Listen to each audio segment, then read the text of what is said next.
किसान भाइयों, आप सभी का स्वागत है। को जीरो 118 की अधिकतम उपज कैसे ली जा सकती है, आज हम यहाँ पर बताएंगे। चूँकि एक बहुत अच्छी वैरायटी है। एक तो गहरी बुआई आपको करनी है 25 सेंटीमीटर, 30 नहीं 20 से 25 सेंटीमीटर, जिससे टिल्डरिंग इसकी अच्छी हो।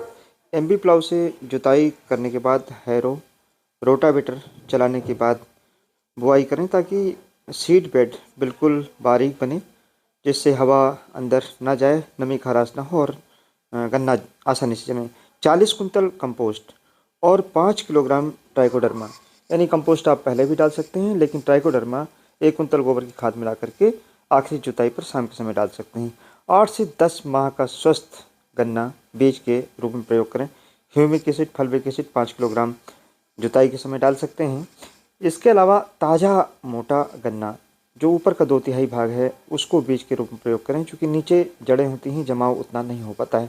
बीज का शोधन 2 ग्राम कार्बन डाइजिम 1 लीटर पानी मिला करके, और साथ ही में मिडा भी उसमें मिला सकते हैं, और 1 किलोग्राम यूरिया भी मिला सकते हैं, जिससे जमाव अच्छा होगा।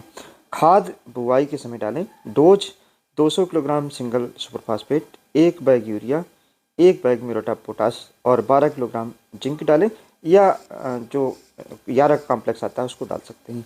खाद पहले नाली में डालें, बीज बाद में डालें।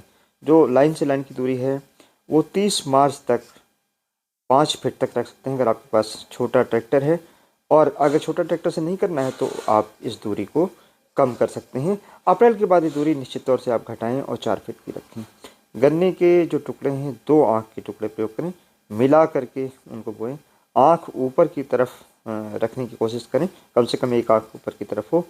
और दूसरा ये ध्यान रखना है, गन्ने के जो टुकड़े हैं उनको जो ढकना है केवल 2 से 3 सेंटीमीटर से, ताकि जमाव जल्दी हो। हालांकि इस वैरायटी का जमाव बहुत अच्छा होता है फिर भी। और भूमि शोधन भी जरूरी है। 12 किलोग्राम आप कार्डाप डाल सकते हैं, या कोई और भूमि शोधन का रसायन आप 1 एकड़ के हिसाब से डाल सकते हैं। जो डोज हम बता रहे हैं सारी एकड़ की डोज है। नमी बनाए रखें। अगर लगता है आपने मिट्टी कम डाली है और नमी कम है तो हल्का पानी नाली में लगा सकते हैं। ये ध्यान रखें, हल्का पानी लगाना है, ज़्यादा नहीं लगाना है। और 35 दिन बाद नील रतन अगर डाल देते हैं, जमा होता है, तो जो छोटे कीड़े होते हैं या जानवर होते हैं गन्ने की पोर को खा जाते हैं, जो पौधे निकलते हैं। नील रतन एक दवाई आती है, इसको केवल मेड़ के चारों तरफ आप स्प्रे करते हैं, बीच में कुछ स्प्रे करते हैं, तो इससे पौधों का जंगली जानवर नुकसान नहीं कर पाएंगे। क्योंकि इस वैरायटी में जर्मिनेशन और पौधों की संख्या शुरुआत में बहुत ज़रूरी है।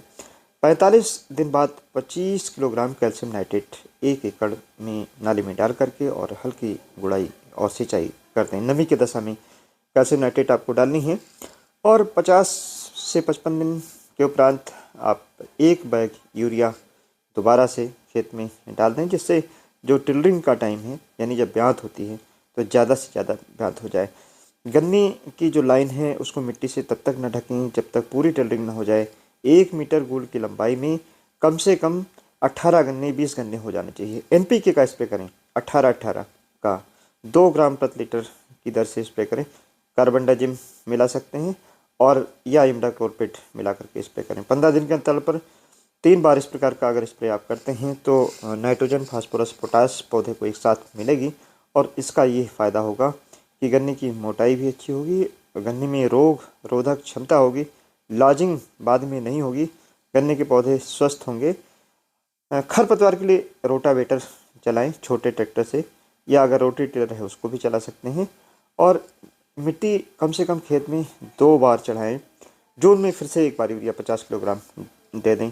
3 बार या 4 बार गन्ने की बंधाई कर सकते हैं। लंबाई पर गन्ने की डिपेंड करता है। ये एक तकनीक है, इसको अपनाएंगे अच्छा फ़ायदा होगा। धन्यवाद।